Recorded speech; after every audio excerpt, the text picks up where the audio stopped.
Sallallahu ala Muhammad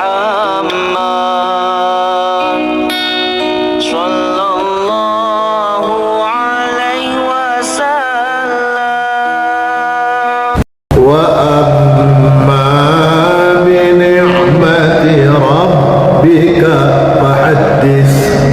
Dan adapun terhadap nikmat Allah yang diberikan kepadamu, fahaddits, maka hendaklah engkau tampakkan nikmat itu di hadapan Allah Ta'ala.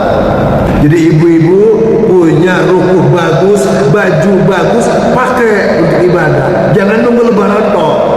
Bapak-bapak juga begitu, punya baju bagus, kopiah bagus, sarung bagus, pakai untuk sholat. Itu namanya wa amma bi ni'mati rabbika fahaddits. Adapun terhadap nikmat Allah Tuhanmu yang diberikan kepadamu, fahaddits, tampakkan di hadapan Allah Ta'ala. Pakai motor yang baru, mobil yang baru, pakai, bukan untuk nyombong, tapi memperlihatkan ke Allah, ya Allah, mudah-mudahan kendaraan yang kubawa ke masjid mengantarkan aku ibadah di masjid menjadi saksi nanti di akhirat. Lalu di masjid itu disunahkan untuk bergerak-gerak, bergeser. Jadi kalau tadi duduknya di sini, zikir, nanti sholat sunnah geser, nanti sholat fardu geser. Supaya apa? Supaya banyak saksi di muka bumi. Yauma idzi yasdurun nasu ashtatan liyuraw a'malahum. Nanti engkau akan melihat bekas-bekas tanda-tanda di muka bumi bahwa engkau telah berlaku amal soleh di situ. Jadi masjid, makanya Nabi menganjurkan kalau engkau sudah sholat fardu di situ duduknya, sholat sunnah geser. Atau sebaliknya. Bahkan salah satu kaifiah cara supaya kita tahan, tidak ngantukan, itu geser, bergerak. Ternyata ada hadisnya untuk memerangi supaya engkau tetap kuat, tidak ngantuk. Jangan di tempat itu saja, bergerak, bergeser, cari tempat, duduk sebentar, geser lagi. Itu untuk menghilangkan kantuk supaya zikir ke Allah tidak putus. Itu caranya. Duduk ngantuk ya, zikirnya belum selesai, jalan sambil zikir, pindah tempat, zikir lagi, jalan lagi, supaya kita terus tidak putus zikirnya kepada Allah Ta'ala. Itu kaifiah. Senangilah perjalanan ke masjid itu, senang. Sampai ada hadis Nabi, kalau engkau berjalan ke masjid di waktu gelap. Kapan waktu gelap? Ya mungkin maghrib, isya, subuh itu gelap. Kita hari ini terang, nggak ada gelap, sebabnya masih ada PLN hidup. Coba PLN mati, gelap. Gelap kan? Bapak Ibu masih punya lampu petromak di rumah? Sudah nggak punya. Punya ternyata minyak gasnya juga nggak ada yang jualan. Pakai lilin. Ya masih ada jualan lilin. Kalau lilin nggak ada ternyata gelap. Dalam hadis Rasulullah, siapa yang melakukan perjalanan ke masjid di waktu gelap, Masya Allah, nanti Allah akan memperlihatkan perjalanan menuju akhirat itu terang benderang. Terang benderang, Masya Allah. Kalau gelap itu Pak, walaupun di rumah sendiri, itu takut Pak. Takut maksudnya, ini nabrak apa ya? Itu kan artinya apa? Hati ini gelisah, pikiran mulai cukup sempit. Kalau dunia gelap, sama orang yang hatinya gelap. Orang yang hatinya gelap juga dia akan terkena penyakit was-was, gampang marah, pikirannya sempit kalau hati gelap. Maka orang yang banyak melakukan perjalanan ke masjid, dia punya pencerahan cahaya dari Allah Subhanahu wa Ta'ala.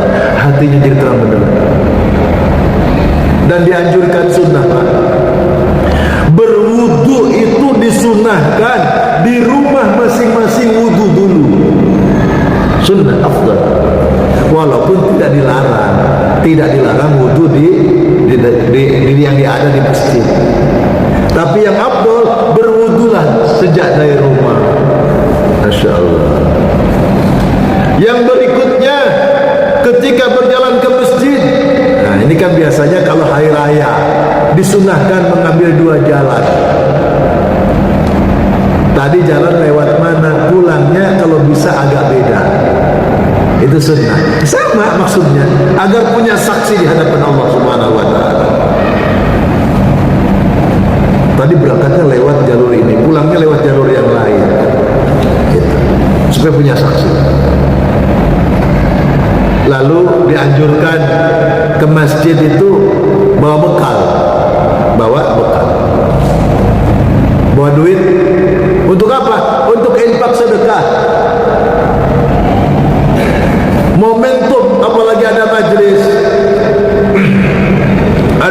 Insya Allah Allah akan mengganti rezeki kita dengan rezeki yang barokah.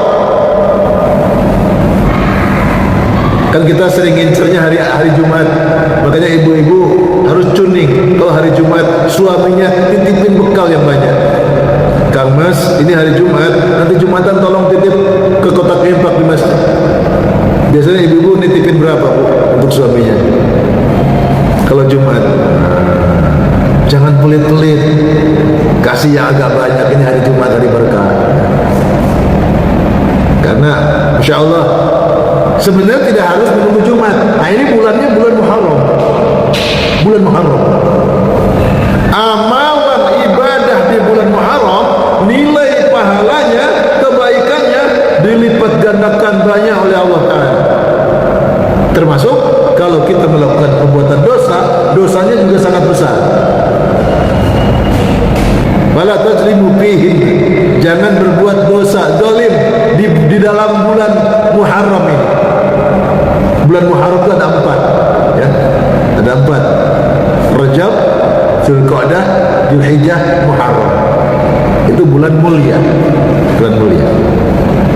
Diperbanyak amal soleh di bulan mulia, termasuk puasa sunnah diperbanyak, infak sedekah diperbanyak.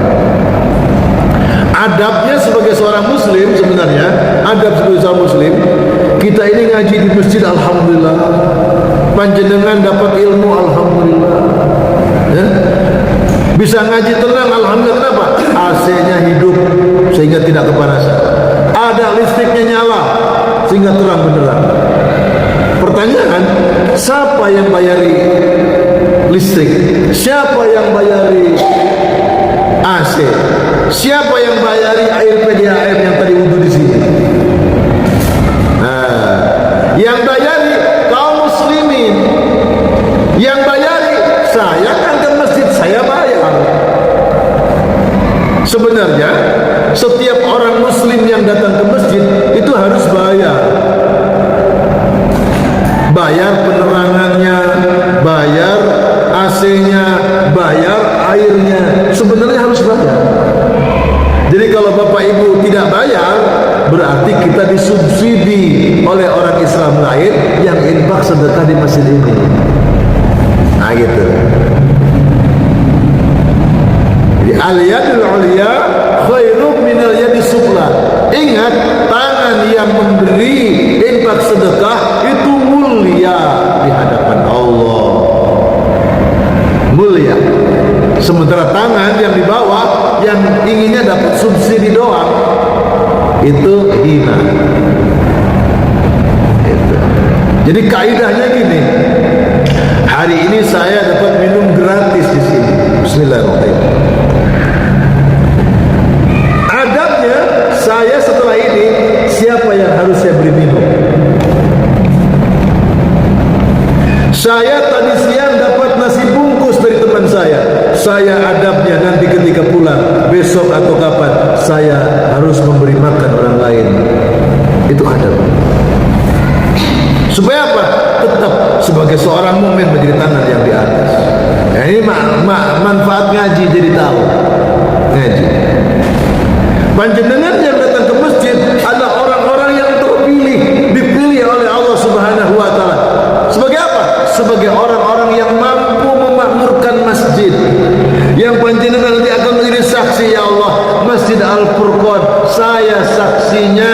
saya yang memakmurkannya ya Allah.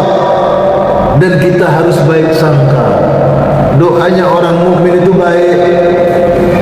Bapak ibu yang sudah rajin ngaji, hatinya harus baik. Caranya apa?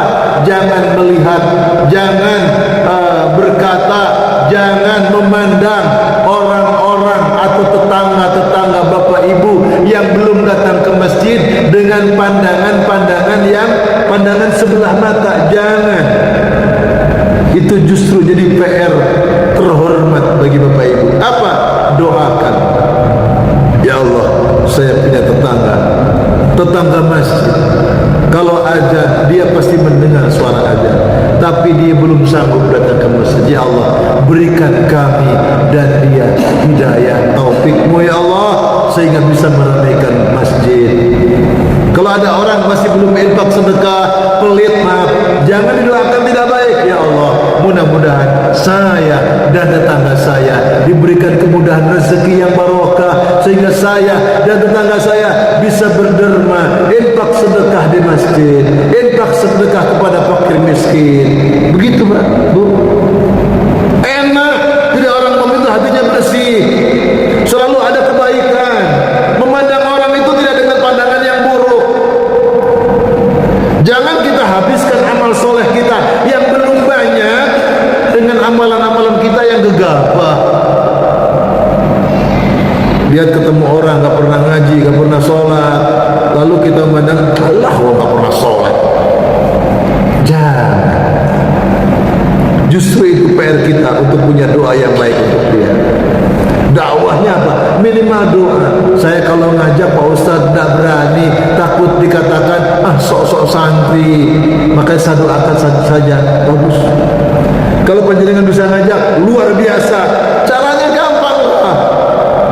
Datang bertamu, ya ngobrol lah kalau hidup, bawa makanan kecil. Yuk. Besok itu ada pengajian di masjid. Aku kangen ambil sampean. Ayo kita ke masjid yuk bareng yuk. Tak jemput ya. Gitu. Atau pura-pura sampean mungkin waya sholat. Yuk aku malas pulang ke rumah. Ini kan sudah zuhur. Aku mau sholat di tempat sampean boleh enggak? Pinjem rukunya dong. Supaya tahu tetangga kita ke masjid jangan-jangan enggak punya ruku. Jangan-jangan enggak punya sarung. Jangan-jangan enggak punya sejadah. Jadi dakwah kecil-kecil tapi manfaat. Supaya apa? Supaya bisa memakmurkan masjid. Di perjalanan ke masjid, memperbanyak perjalanan ke masjid, Masya Allah, itu termasuk mendatangkan ampunan, penghapusan dosa-dosa, dan diangkat derajatnya oleh Allah Ta'ala. Allah cinta kepada orang-orang yang cinta masjid. Cinta masjid itu ya apa? Ya sering memakmurkan masjid dengan sholat berjamaah, dengan pengajian, ikut membersihkan masjid, ngepel, bersihan. Di warga RW